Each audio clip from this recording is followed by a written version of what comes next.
My name is Jessica Evans, and I am 32 years old. After 5 years at Tech Fusion Dynamics and a perfect performance review just last week, I never expected to open my email on vacation and find a termination notice from our COO. No explanation, no warning. Just a cold message telling me my role was no longer essential and to clear my desk by tomorrow. They forgot one critical detail about firing their IT systems director. Before I tell you how I made them regret treating me this way, let me know where you are watching from and hit that like button. This corporate revenge story will show you why you should never underestimate a dedicated IT professional. I worked hard to get where I was at Tech Fusion Dynamics. With a master's degree in computer science from Stanford, I started at the bottom like everyone else. My first position was just a standard entry-level IT support role. Nothing glamorous about answering calls about printer jams and forgotten passwords, but I saw potential in the company and believed I could grow there. Tech Fusion Dynamics was a rising star in the tech industry. Founded just 8 years ago, they had carved out a profitable niche, developing specialized software for the healthcare sector. Their flagship product MediSync helped hospitals coordinate patient care across departments. When I joined, they had just secured their Series B funding and were expanding rapidly. The office had that exciting startup energy, but with enough structure to suggest they would be around for the long haul.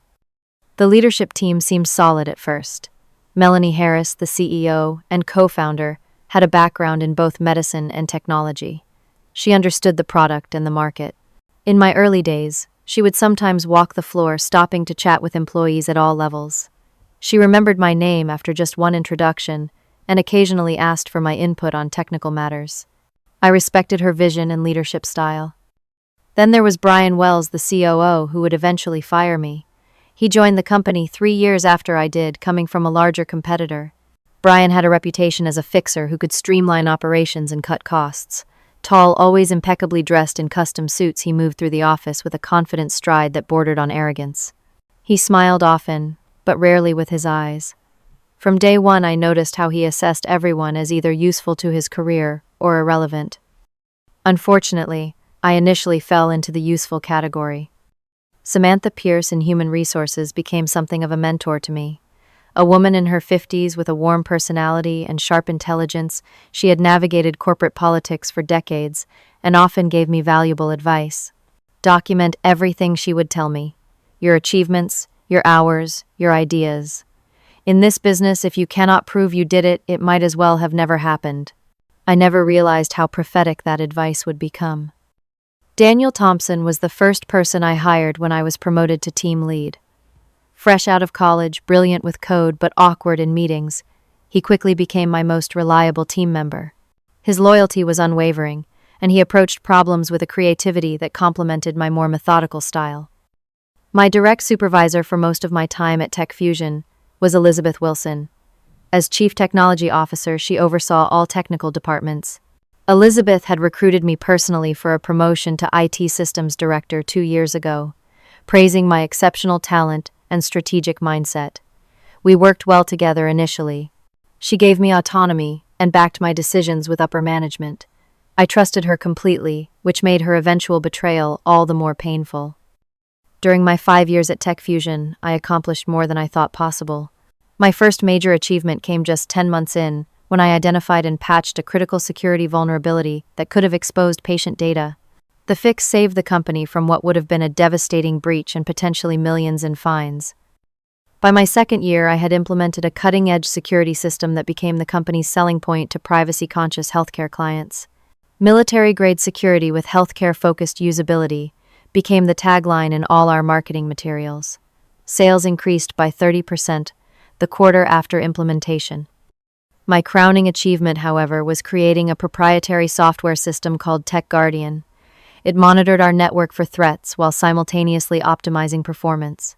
This was not part of my job description. I developed it during evenings and weekends because I saw a need. When presented to the executive team, they were astounded. The system increased overall efficiency by 45% and reduced security incidents to near zero. Brian Wells calculated it saved the company approximately $3 million annually and prevented breaches and improved productivity. My team expanded as my responsibilities grew. I hand-selected 6 talented professionals who shared my work ethic and vision. Together, we transformed the IT department from a cost center into a strategic asset. Industry recognition followed. I was invited to speak at conferences quoted in trade publications and even featured in a prominent tech magazine as one of 30 under 30 transforming tech. The week before everything fell apart was actually the high point of my career at Tech Fusion. I had just completed my annual performance review with Elizabeth. The feedback was glowing. Jessica continues to exceed all expectations. Her technical expertise is matched only by her leadership abilities. She has become indispensable to our operations. Elizabeth strongly hinted that a promotion to the executive team was imminent. "We are discussing your future here, and I think you will be very pleased with what is coming," she told me with a knowing smile. That same week, I had finally completed a major system overhaul that had consumed my life for months. The project involved migrating our entire infrastructure to a more secure and scalable platform while ensuring zero downtime for our clients.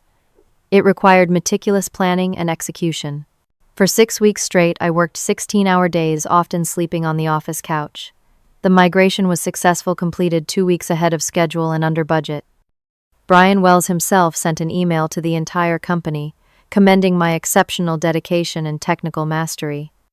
With the project complete and a perfect review in hand, I finally felt comfortable taking a vacation. It had been 2 years since my last real break, and my friend Lauren had been begging me to join her for a beach trip. "You have earned this," Elizabeth assured me when I requested the time off. "The systems are solid. We will be fine without you for a week." If only I had known what was happening behind the scenes while I packed my sunscreen and beach novels. The backstabbing had already begun, the trap already set. But as I boarded the plane to Florida, I was blissfully unaware that my career at Tech Fusion Dynamics was about to end in the most callous way possible. I was 3 days into my vacation when it happened. Lauren and I had spent the morning swimming and were relaxing under an umbrella on the white sands of Clearwater Beach. The water was perfect, crystal clear, with just enough wave action to be fun without being dangerous. For the first time in months, I felt the tension melting from my shoulders. I had even left my laptop in the hotel room, carrying only my phone for emergencies. "You should check your messages," Lauren suggested, as she applied another layer of sunscreen, "just to make sure nothing has exploded back at the office." I hesitated, not wanting to break the spell of relaxation. They promised not to contact me unless it was critical. "Exactly," Lauren replied. "If you check, and there is nothing, you can relax even more." With a sigh, I pulled out my phone and opened my email. Among the various promotional messages and newsletter subscriptions, one subject line made my heart stop.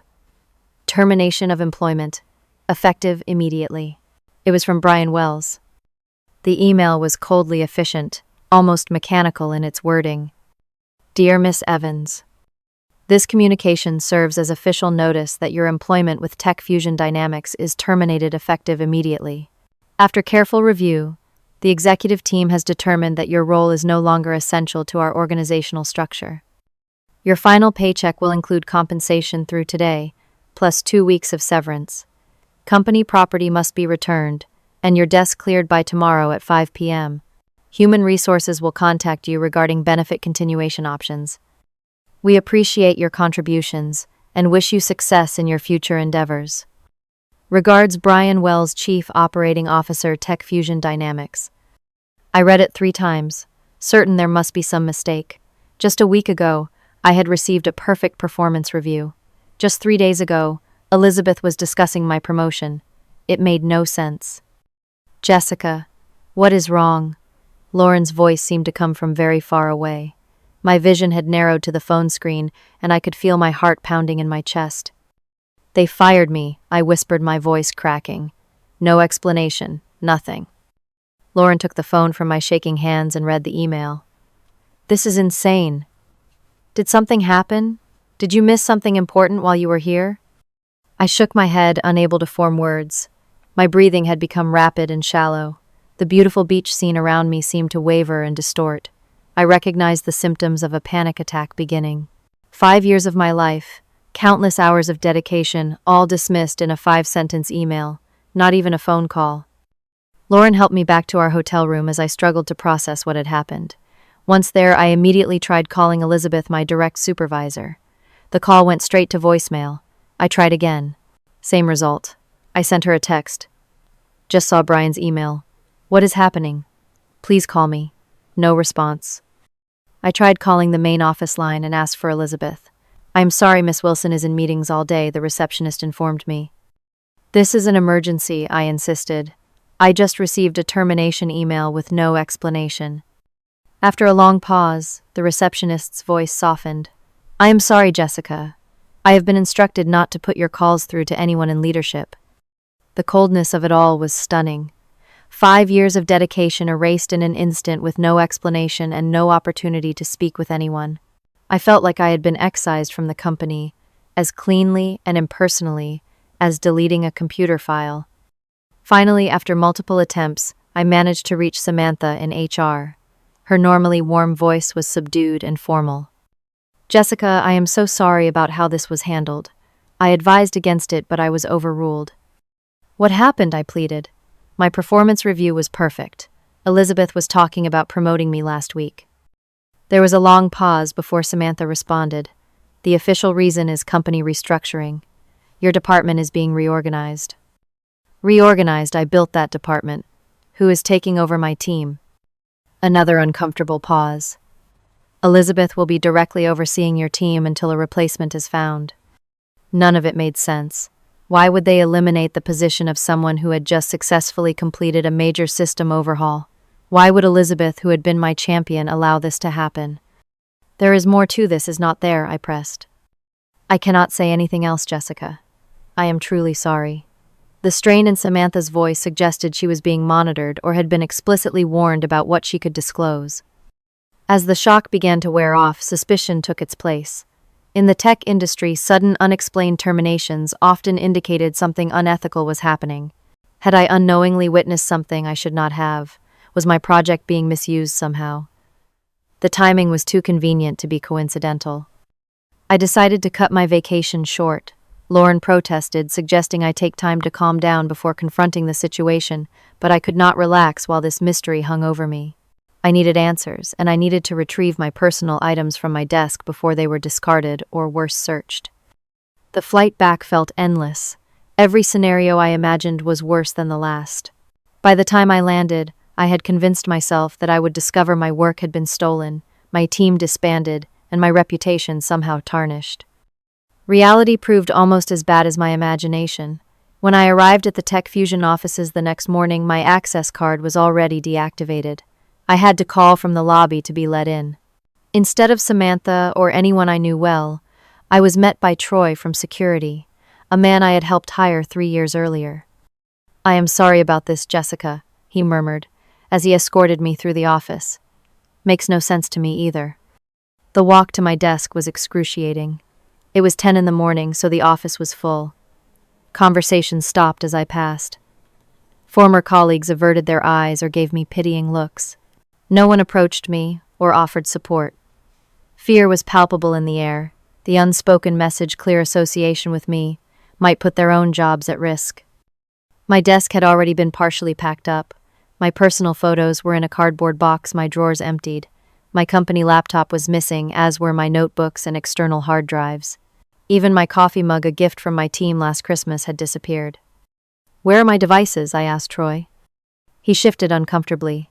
Its security picked them up yesterday. Standard protocol for terminated employees in sensitive positions.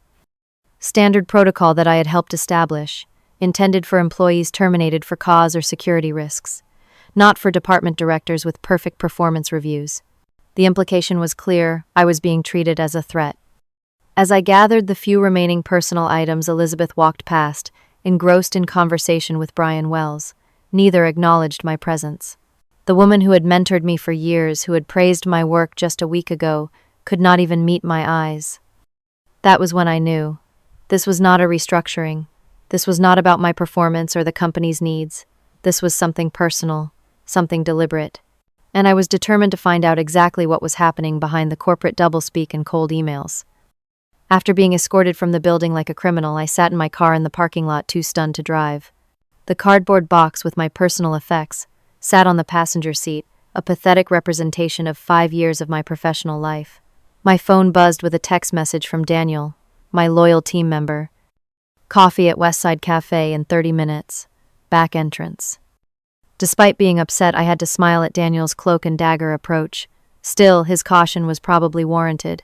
Meeting a recently fired employee could put his job at risk. The fact that he was willing to take that chance meant a lot. The Westside Cafe was a small independent coffee shop about 4 blocks from the Tech Fusion offices. Daniel was already seated at a corner table when I arrived, nervously fidgeting with a napkin. "Thank you for meeting me," I said as I slid into the chair across from him. "I am guessing this could get you in trouble." Daniel pushed his glasses up on his nose, a habit when he was anxious. "Probably. But what they did to you was wrong. Everyone on the team is confused and upset." "What are they saying about why I was fired?" "Officially, that your position was eliminated in a restructuring. But that makes no sense because they are already interviewing for a new systems director. Elizabeth is calling it a strategic realignment of technical leadership." I felt a fresh wave of betrayal. "So they are replacing me, not eliminating my position." Daniel nodded grimly. "There is more. The system migration you completed, Brian, is taking full credit for the architecture and implementation. He presented it to the board yesterday as his strategic initiative." Elizabeth backed him up. The pieces were starting to fit together. "Did they mention Tech Guardian at all? My security and optimization software?" Daniel's expression confirmed my suspicions before he even spoke. "That is the worst part. They are presenting it as a collaborative development between Brian and Elizabeth. Your name has been completely removed from the documentation. They are calling it WellsGuard now." I felt physically ill. Tech Guardian was my creation, developed on my own time. While the company technically owned work done by employees, my contract had a specific intellectual property clause. Any systems I developed independently, even if later implemented at Tech Fusion, remained partially my intellectual property. I was entitled to royalties if the system was ever sold or licensed outside the company. "Are they planning to sell or license the system?" I asked, already knowing the answer. "There are rumors about meetings with Meditech and HealthCore," Daniel confirmed, referring to 2 of Tech Fusion's largest competitors. "Brian has been flying to Boston and San Francisco for partnership discussions." It all made horrible sense now. They had fired me to avoid paying the royalties stipulated in my contract. By removing my name from the documentation and claiming the system was developed by existing leadership, they could sell or license my work and keep all the profits. It was not just unethical, it was likely illegal. "What about Elizabeth? She knows Tech Guardian was my project. How can she go along with this?" Daniel looked down at his coffee. "She is being promoted to Chief Innovation Officer. New position, reporting directly to Melanie. Bigger budget, more staff. Word is she traded her support of Brian's story for the promotion. My mentor and advocate had sold me out for a title and a larger office. The betrayal stung worse than the firing itself. I had trusted Elizabeth, looked up to her as a model of female leadership in tech. Now I realized she was just another corporate climber willing to step on anyone in her path. "Has anyone else from the team reached out to you?" Daniel asked. "No," I admitted. "I understand why. They are scared." Daniel nodded. "The day after you were fired, Brian called a meeting with your entire team. Made it very clear that anyone discussing company business with you would be immediately terminated. Said you were let go for actions contrary to company interests, and that there was more to the story that they legally could not disclose. They are setting me up as the villain, I realized, creating a narrative where I did something wrong to justify the firing." "Exactly. And without access to your emails or documentation, you cannot easily prove otherwise." But they had made one critical miscalculation. While they had my company devices, I had always been meticulous about backing up important information. Samantha's advice about documentation had become second nature to me. Every project plan, every email confirming my role in developing Tech Guardian, every performance review was saved to my personal cloud storage. I also had something they did not know about: a journal documenting the development process of Tech Guardian, including time-stamped entries and original code snippets. It was my personal record of the creative process, never stored on company devices. "I need to talk to an employment attorney," I told Daniel. "This goes beyond a wrongful termination. They are stealing my intellectual property." "I figured you would say that." Daniel slid a business card across the table. "My cousin works at Bernstein and Associates. They specialize in tech employment cases and intellectual property disputes. She said they could see you tomorrow morning." I pocketed the card, feeling a small spark of hope for the first time since reading that terrible email. "Thank you, Daniel. I know this puts you at risk." He shrugged. "The way I see it, if they will do this to you, none of us are safe. Besides, you gave me my first real job. You believed in me when no one else would. I have not forgotten that." As we prepared to leave, Daniel hesitated, then asked, "Do you still have your backdoor access to the system?" During the development of our security infrastructure, I had created a specialized administrator access point. It was not truly a backdoor in the malicious sense, but rather a legitimate maintenance channel known only to me as the system architect. It was properly documented in the security protocols, but required specific credentials that only I possessed. I confirmed. "Why?" "Just thinking it might be useful if things get ugly. Not that you would do anything inappropriate, of course." "Of course not," I agreed, though the thought had already crossed my mind. I would never damage the system or compromise client data, but having access might prove useful for preserving evidence if Tech Fusion tried to alter documentation retroactively. As I drove home from the coffee shop, my mind was racing with plans and possibilities. The shock and hurt were still there, but now they were accompanied by determination. Brian Wells and Elizabeth Wilson had underestimated me. They thought they could discard me and steal my work without consequences. They were about to learn how wrong they were. The next few weeks were some of the hardest of my life. My meeting with the employment attorney Laura Bernstein was both encouraging and sobering. After reviewing my contract and documentation, she confirmed that I had a strong case for wrongful termination and intellectual property theft. "Your IP clause is unusually specific," she noted.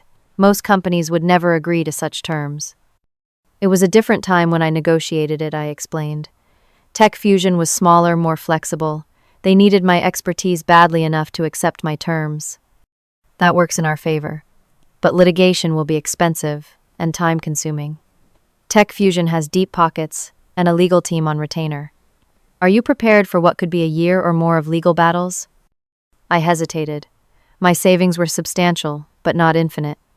Without a job, a prolonged legal fight could leave me financially devastated, even if I eventually won. "Can we negotiate before filing suit?" I asked. Laura nodded. "We will send a demand letter outlining your claims and proposing a settlement. That is standard procedure. Just do not get your hopes up. Companies like Tech Fusion rarely admit wrongdoing at this stage." She was right.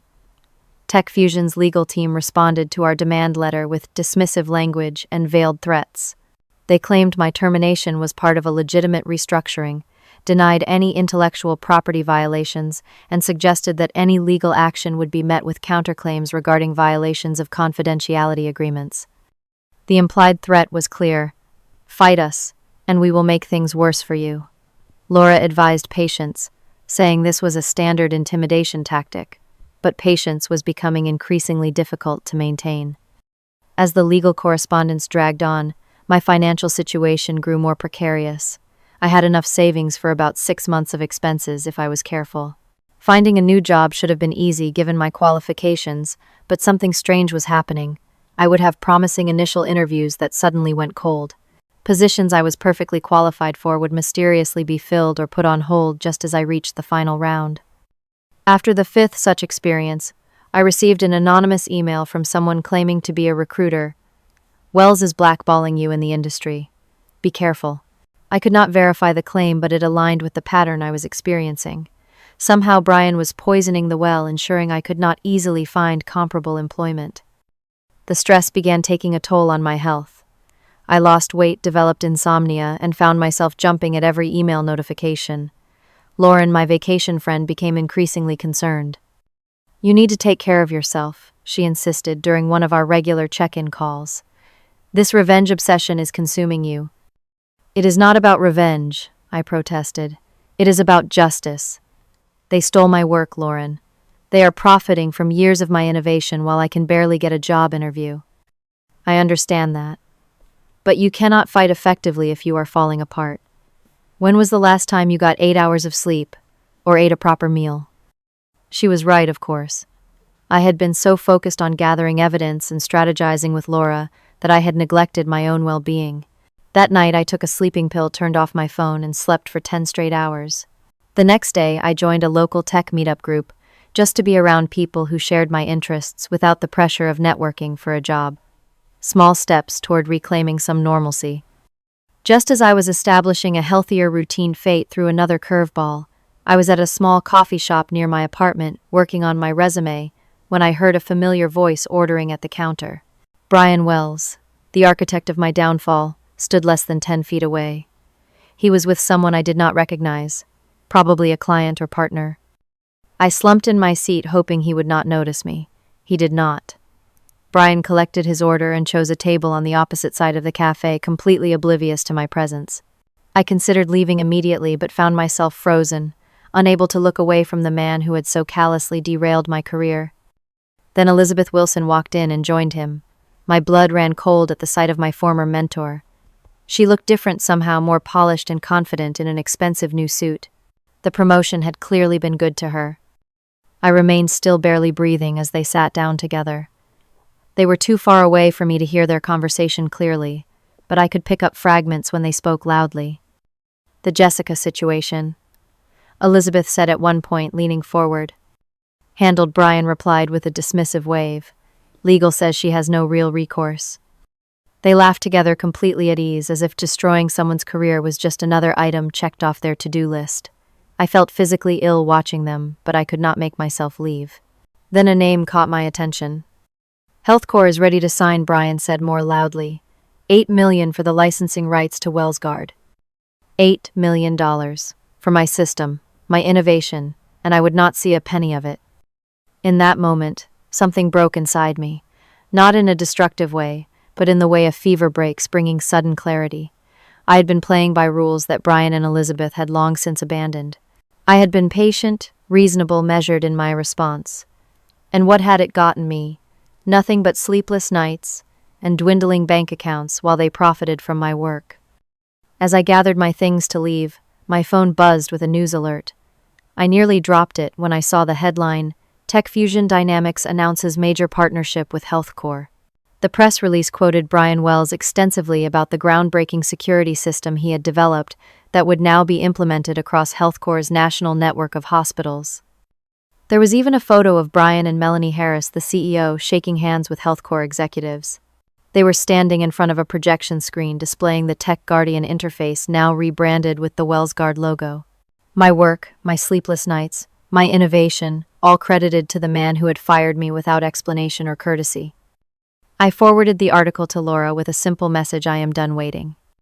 Her response came quickly: do not do anything rash. We are making progress. But I knew the truth.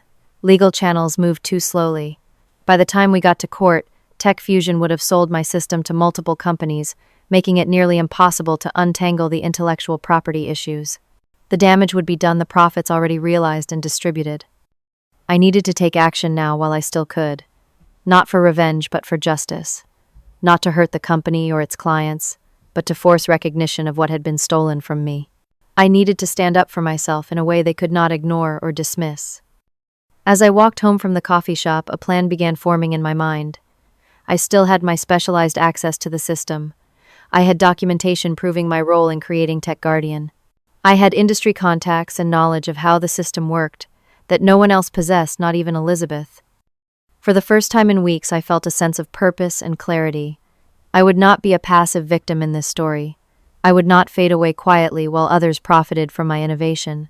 I would fight back, not with malice, but with the same strategic thinking and technical expertise that had made me valuable to Tech Fusion in the first place. The time for polite legal letters and patient waiting was over. Tomorrow, I would take control of my own narrative. That night, I barely slept, not from anxiety, but from a surge of focused energy. By morning, I had formulated a plan that was both assertive and ethical, designed to force Tech Fusion to acknowledge their actions without causing harm to clients or crossing any legal boundaries. The first step was ensuring I had comprehensive documentation of everything. I organized all my evidence original design documents for Tech Guardian with my digital signatures and timestamps, emails from Elizabeth and Brian, acknowledging my sole authorship, performance reviews, mentioning my development of the system, and the specific clauses in my contract regarding intellectual property rights. I also had my personal development journal, meticulously detailing the evolution of Tech Guardian from concept to implementation. Each entry was dated and often included photos of whiteboard sessions or snippets of code as I worked through problems. This journal established a clear timeline that would be difficult for TechFusion to dispute. With my evidence secured, I turned my attention to the TechFusion system itself. The specialized access protocol I had created was not a malicious backdoor, but a legitimate administrator channel documented in the security protocols. It was designed for emergency maintenance and troubleshooting, accessible only with specific credentials that I had created and retained. I sat at my kitchen table laptop, open hands hovering over the keyboard. What I was considering was not illegal, I reminded myself. I had created this access point as part of my official duties. It was properly documented in the system architecture. I was not planning to damage anything or steal data. I simply needed to access evidence that rightfully belonged to me before it could be altered or deleted. Still, I hesitated. Once I took this step, there would be no going back. TechFusion would know I had accessed the system and would likely react strongly. I needed to be certain my actions were defensible both legally and ethically. I called Laura one last time. I need to know exactly where the line is, I explained. If I access the system using administrator credentials I legitimately created, am I breaking any laws? Laura was silent for a moment. Did you surrender those credentials when you were terminated? They never asked for them, I replied truthfully. The termination email only mentioned returning physical company property. And you will not be altering, deleting, or extracting any proprietary client data? Absolutely not. I just need to verify that certain documentation still exists, and perhaps set up a protocol that will prove my authorship if necessary. Another pause. I cannot advise you to do this, Jessica, but I also cannot tell you it is definitively illegal given the specific circumstances. The legality exists in a gray area due to your contract terms and the nature of the system you created. Just be aware that regardless of technical legality, TechFusion will almost certainly claim it was unauthorized access. That was as close to permission as I was going to get. I thanked her and ended the call. At precisely 2:17 a.m., when system traffic would be minimal, I initiated the access protocol. The familiar TechFusion security screen appeared, requesting credentials. I entered the complex authentication sequence I had created, a combination of passwords and security responses that only I would know. Access granted. I was inside the system I had built now, seeing it as an external user rather than its administrator. They had changed the interface colors and logo to reflect the WellsGuard rebranding, but underneath it was still my creation. I navigated carefully through the architecture, making sure to leave no unusual footprints in the access logs. First, I located the original Tech Guardian documentation in the system archives. As I suspected, it had been altered. My name had been removed from all materials, replaced with Brian's and Elizabeth's, but they had made a critical error. In their haste to erase me, they had not realized that the document metadata still contained my digital signature. Each file, when examined at the code level, still showed, created by Jessica Evans, along with the original timestamps. I captured this evidence without altering the files themselves. Then, I located the system version control repository, which maintained a record of every change made to the core software. This too showed my contributions, as the original architect, with Elizabeth and Brian only appearing in recent weeks, making minor modifications to rebrand the interface. What I did next was not destructive, but protective. I created a specialized protocol within the system, set to activate 48 hours later. When triggered, it would not damage or disable anything. Instead, it would simply restore the original author attributions in the documentation, making them visible to anyone using the system. It would also generate a comprehensive report of all system changes, since my termination clearly showing the alterations made to remove my name. The protocol was designed to activate during a scheduled system update, ensuring it would not disrupt normal operations. It was essentially a truth restoration mechanism, forcing transparency rather than causing harm. With this in place, I carefully exited the system, making sure to cover my digital tracks. Anyone checking the access logs would see only a routine system maintenance operation, nothing suspicious or unusual. The next phase of my plan required a different kind of action. I drafted a formal letter to the TechFusion Board of Directors, excluding Brian and Elizabeth. The letter was professional and factual, outlining the intellectual property theft, with specific references to documentation and contract clauses. I did not mention my recent system access or the protocol I had established. Instead, I focused on the ethical and legal implications of what had been done, offering one final opportunity to resolve the situation before I was forced to take more public action. I sent this letter via certified mail to each board member's home address, ensuring Brian and Elizabeth could not intercept it at the office. I also sent digital copies to their personal email addresses, which I had legitimately obtained during company events. Then I reached out to key Tech Fusion clients, not to disparage the company, but to provide a professional warning. My emails were carefully worded. As the original architect of the system now known as WellsGuard, I feel professionally obligated to inform you that certain claims regarding its development and ownership are currently under legal dispute. While I have no intention of disrupting services to valuable healthcare providers, I wanted to ensure you were aware of potential complications that might arise from this situation. I remain committed to the integrity of the system and the safety of patient data. I was not threatening service interruptions, merely ensuring clients had all relevant information before entering into new contracts based on misrepresentations. This was not just about my interests, but about maintaining ethical standards in an industry where trust was paramount. My next step was contacting Tech Ethics, an industry watchdog organization focused on ethical practices in technology companies. I provided them with a detailed account of the situation, including evidence of my authorship and the subsequent attempt to erase my contributions. I framed it as an industry-wide concern about intellectual property rights and proper attribution, not just a personal grievance. Finally, I reached out to several trusted journalists who covered the tech industry. I did not provide all the details immediately, but indicated I had documentation of intellectual property theft at a major healthcare technology provider. Most expressed interest in learning more once I was ready to share the full story. With these preparations complete, I sent one final email directly to Melanie Harris, the CEO who had once known my name after a single introduction. Melania, I have always respected your vision for Tech Fusion Dynamics and the important work the company does for healthcare providers. It is because of this respect that I am reaching out to you directly before events unfold that may damage that vision. You may not be aware of the full circumstances surrounding my termination and the subsequent rebranding of my work as WellsGuard. I have detailed documentation proving my sole authorship of this system and the contractual rights I retain regarding its use and licensing. I have attempted to resolve this situation through appropriate legal channels without success. In 48 hours, certain evidence will become impossible to ignore or dismiss. Before that happens, I am offering one opportunity to make this right. I am available to meet at your convenience to discuss an equitable resolution. Jessica Evans. I did not explicitly mention the system protocol I had implemented or the various outreach efforts I had made. But the message was clear: this was Melanie's chance to address the situation before it escalated beyond her control. With everything in place, all I could do was wait. The 48-hour countdown had begun. By this time, the day after tomorrow, Tech Fusion would be forced to confront the truth about Tech Guardian and the people who had tried to steal credit from my work. I was not seeking destruction or revenge. I wanted recognition, compensation for my intellectual property, and most importantly, restoration of my professional reputation.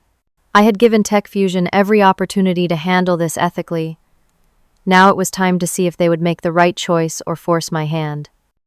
The 48 hours passed with excruciating slowness. I received no response from Melanie or any board member during this time, though my email tracking software confirmed that my message to Melanie had been opened multiple times. They were likely consulting with legal counsel, perhaps hoping I was bluffing. I was not. At precisely 2:17 a.m., exactly 48 hours after I had accessed the system my protocol activated, I knew the moment it happened because my phone began buzzing with text alerts from Daniel. Something weird is happening with the system. All the WellsGuard documentation suddenly shows you as the author again. There is a full changelog showing when your name was removed. Everyone is freaking out. The timing could not have been more perfect. Tech Fusion was scheduled to demonstrate WellsGuard to healthcare executives that morning, showcasing the system they were paying $8 million to license. Now every screen and document prominently displayed, developed by Jessica Evans along with the original date of creation, the demonstration would become an inadvertent revelation of the truth. My phone rang at 7:43 a.m. Elizabeth's name flashed on the screen. After weeks of ignoring my calls and messages, she suddenly needed to talk. I let it go to voicemail. She called again immediately. Again, I did not answer. Her voicemail was frantic. "Jessica, we need to talk right now. Something has happened with the system. I know you are behind this. We can work something out, but you need to undo whatever you did before the health core meeting at 10. Call me back immediately." Brian called next, then Samantha from HR. I ignored them all. This was not about petty satisfaction in their panic. It was about letting the situation unfold without interference. I had set the truth free within their system. Now they had to deal with the consequences. At 9:15 a.m., my phone rang again. This time it was Melanie Harris. I took a deep breath and answered. "Jessica," she began, her voice surprisingly calm. "I think we need to talk." "I agree," I replied evenly. "What exactly did you do to our system?" "I did not do anything to your system. I simply restored accurate attribution to my work. The system is functioning perfectly, exactly as I designed it. There are no bugs, no disruptions, just truth." There was a long pause before Melanie spoke again. "The board has received your letter, as has our legal team. You have put us in a difficult position." "No, Melanie. Brian and Elizabeth put you in a difficult position when they stole my intellectual property and fired me without cause. I am simply bringing facts to light." Another pause. "Can you come to the office? I would like to discuss this in person." I almost laughed. The last time I was in that office, I was escorted out by security like a criminal. I am happy to meet, but at a neutral location with my attorney present. We agreed to meet at Laura's office at noon. Before hanging up, Melanie added, "For what it is worth, I did not know the full story until your letter arrived. There are always multiple sides to every situation, but I am beginning to think I have not been given accurate information about yours." It was the first hint that perhaps the deception went beyond Brian and Elizabeth, that Melanie herself might have been misled about the circumstances of my termination. It did not excuse her failure to question the sudden firing of a highly rated director, but it suggested she might be more receptive to the truth than I had assumed. The meeting at Laura's office included Melanie TechFusion's chief legal counsel, Robert Grayson, Laura, and myself. Notably absent were Brian and Elizabeth. The atmosphere was tense, but professional, as we took seats around the conference table. "Before we begin," Laura stated firmly, "I want to be clear that my client has not damaged your system in any way. She has simply restored accurate attribution to work that is demonstrably hers." Robert, a thin man with prematurely white hair and expensive cufflinks, frowned. "That characterization is disputed. Miss Evans accessed company systems without authorization after her employment was terminated. The access protocol I used was one I legitimately created as part of my job," I countered. "It was properly documented in the system architecture. At no point was I asked to surrender those credentials when I was terminated. I did not damage, delete, or compromise any data. I simply revealed the truth about who created TechGuardian." I opened my laptop and turned it toward Melanie. "These are the original design documents for the system with my digital signature and timestamps. Here are emails from both Brian and Elizabeth acknowledging my sole authorship. Here is the intellectual property clause in my contract, specifically stating that systems I developed independently remain partially my intellectual property with royalty rights if licensed or sold externally." Melanie reviewed the documents carefully, her expression giving nothing away. "And this is why you were meeting with HealthCore," she said, finally looking at Robert. "Brian was licensing a system that legally required royalty payments to Jessica." Robert shifted uncomfortably. "The legal ownership of the system is complex. As work done while employed by TechFusion, the company has certain rights." "Absolutely," Laura agreed, "which is why Jessica's contract specifically addresses this situation with the intellectual property clause you insisted she sign. TechFusion has implementation rights but not exclusive ownership or licensing rights without compensation." "What exactly do you want?" Melanie asked me directly. "Recognition as the creator of TechGuardian. Financial compensation, according to the terms of my contract for any licensing or sales. A formal retraction of whatever narrative has been spread about my termination. And assurance that Brian and Elizabeth will face appropriate consequences for intellectual property theft." Melanie was silent for a long moment. The health corps demonstration did not go well this morning, she finally said. When they saw the author attributions change and the documentation history appear, they had questions we could not adequately answer. They have suspended negotiations, pending clarification of the system's ownership. That is unfortunate, but not my responsibility, I replied. Had Tech Fusion been honest about the system's development, this situation would not exist. Robert, give us the room, please, Melanie suddenly requested. The lawyer looked surprised, but complied, gathering his papers and stepping out. Melanie then turned to me. Jessica, off the record, I need to understand what happened. I was told you were terminated for attempting to claim exclusive credit for a collaborative project and for threatening to withhold crucial system information unless promoted. I was stunned. That is completely false. I never made any such claims or threats. My performance review the week before my termination was perfect. Elizabeth was discussing my promotion, not responding to threats. Melanie nodded slowly. That aligns with what I have been hearing from other sources since receiving your letter. It appears I was misled about several aspects of this situation. What followed was a frank discussion about what had actually transpired. Melanie had been focused on expansion into international markets, trusting Brian and Elizabeth to handle domestic operations. She had signed off on my termination based on their characterization of events without investigating further. It was a significant leadership failure on her part, one she now acknowledged. By the end of our meeting, we had outlined the framework for a resolution. I would be reinstated with back pay, but not in my former role. Instead, I would serve as a consultant on the Tech Guardian system, properly credited as its creator with royalties for any external licensing. Tech Fusion would issue a formal statement acknowledging my contributions and clarifying that my termination had been a regrettable error based on miscommunication.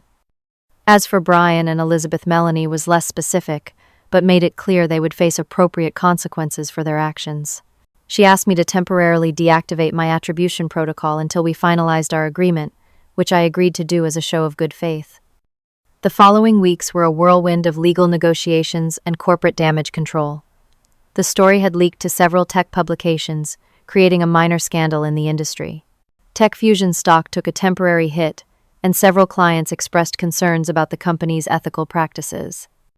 At Melanie's request, I attended a special board meeting to explain the situation from my perspective. The board members were clearly unhappy about being kept in the dark regarding the true circumstances of my termination and the misrepresentation of Tech Guardian's origins. The meeting ended with a vote of no confidence in Brian Wells as COO. He was placed on administrative leave, pending an investigation, and ultimately asked to resign. Elizabeth faced a less severe but still significant consequence demotion from her new role back to CTO, with heightened oversight of her department and a formal reprimand in her file. The agreement Laura and I negotiated with Tech Fusion included one, a consultant role for me with flexible hours and substantial compensation too. Full credit, as the creator of Tech Guardian in all documentation and marketing materials 3, a 15% royalty on all external licensing of the system 4, a public statement from Tech Fusion, acknowledging my contributions and retracting any negative implications about my termination 5, a significant settlement for the wrongful termination and emotional distress. HealthCorps eventually resumed negotiations for licensing Tech Guardian now, with full awareness of my role and with me included in technical discussions. The final deal was actually more favorable than the original, as my direct involvement increased their confidence in the system's capabilities and support. The most satisfying moment came during a company-wide meeting where Melanie publicly acknowledged the situation and introduced me as the true creator of Tech Guardian. The applause from my former team members, especially Daniel, meant more to me than any financial settlement. You stood up for yourself when it would have been easier to walk away, Daniel told me afterward. You showed all of us that we do not have to accept unethical treatment, no matter how powerful the people responsible might seem. That was when I realized this experience had been about more than just my job or my creation. It had been about integrity in an industry where intellectual property was often treated as a corporate asset, rather than the product of individual innovation and dedication.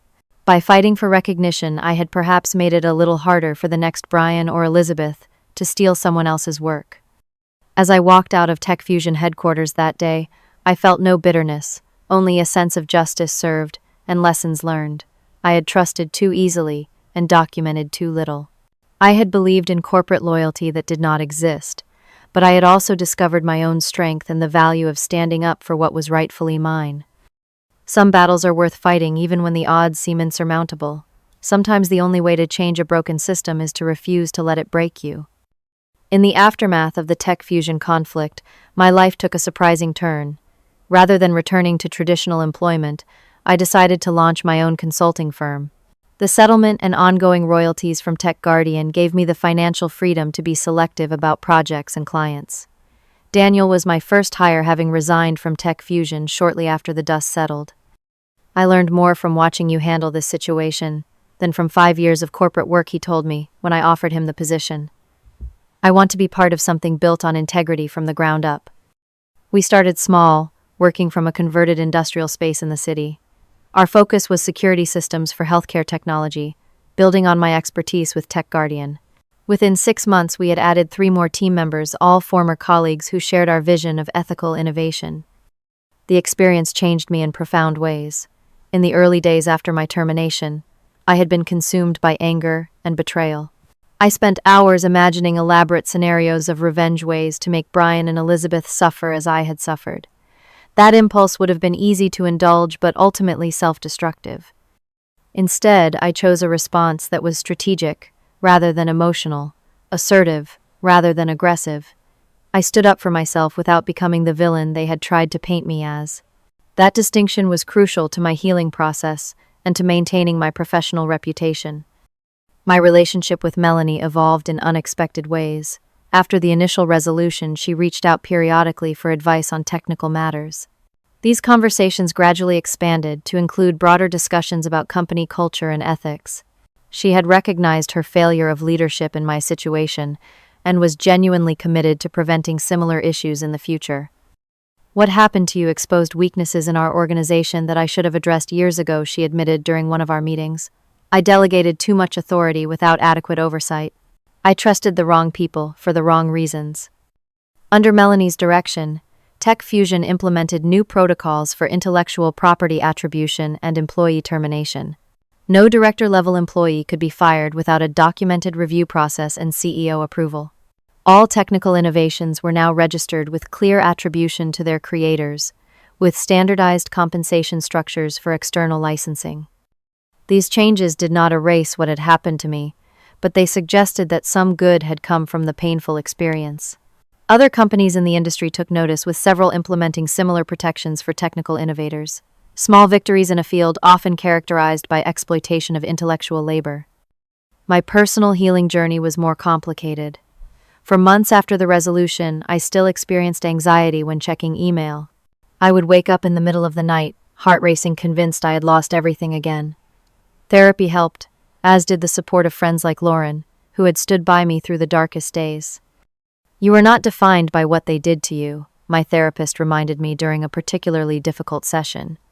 "You are defined by how you responded and what you built afterward." Gradually, the nightmares faded. The panic attacks became less frequent. I learned to trust again, though, with healthier boundaries and a more realistic understanding of corporate dynamics. I no longer gave blind loyalty to any organization, but instead evaluated relationships based on consistent actions rather than promises. The most valuable lesson from the experience was about self-worth in professional contexts. For years, I had defined myself by my job title, my technical accomplishments, my position within the corporate hierarchy. When those were suddenly stripped away, I had to confront the question of who I was without them. The answer I discovered was someone stronger and more resilient than I had realized, someone whose value existed independently of any company's assessment, someone capable of rebuilding and even thriving after betrayal. This realization transformed how I approached my new business. We measured success not just by profitability or client acquisition, but by the quality of our work environment and the integrity of our practices. Every team member had equity in the company. Intellectual property rights were clearly defined and generously compensated. Transparency was our core operational principle. 2 years after my termination email, my consulting firm had grown to 15 employees and established a reputation for excellence in healthcare security systems. We had just moved into larger offices and were considering expanding into adjacent markets. That same week, I received an unexpected email from Elizabeth. After her demotion at Tech Fusion, she had struggled to rebuild her reputation. Now she was looking for a new position and wanted to clear the air before applying with companies that might contact me as a reference. My initial impulse was to ignore her message. She had betrayed my trust in the most fundamental way, choosing personal advancement over basic professional ethics. But after reflection, I agreed to meet, not for her benefit, but for my own closure. Our conversation at a neutral coffee shop was brief and somewhat stilted. Elizabeth offered apologies that seemed rehearsed rather than heartfelt. She framed her actions as errors in judgment rather than deliberate betrayal. I listened without interrupting, then responded with a single question.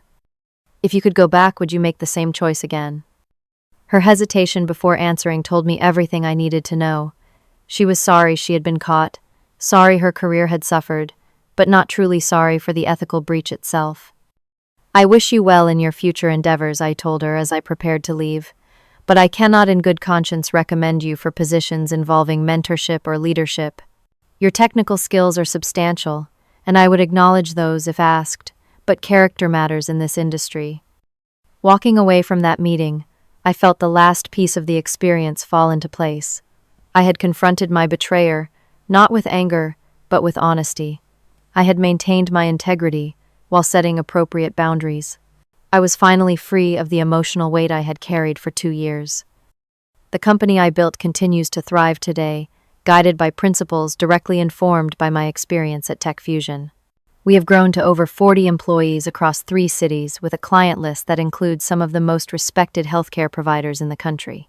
Daniel now leads his own development team, mentoring newer employees with the same patience and encouragement he received from me years ago. As for Brian Wells, I rarely think about him anymore. I heard he struggled to find another executive position after leaving Tech Fusion, his reputation tarnished by the public exposure of his actions. There is no satisfaction in his downfall, only a quiet acknowledgement that actions have consequences, even for those who initially appear to escape them. My journey taught me that professional setbacks, even devastating ones, do not define your entire career. How you respond to betrayal matters more than the betrayal itself. Standing up for yourself is not about revenge, but about restoring balance and truth to a situation where others have tried to distort both. Most importantly, I learned that your value as a professional and as a person exists independently of any job title, company, or role. It is inherent in your skills, your integrity, and your resilience when facing adversity. If you are facing a similar situation in your career, remember that you are not alone, and this is not the end of your story. Document everything, know your rights, seek proper legal advice, and never underestimate your capacity to rebuild even when it seems like everything has been taken from you.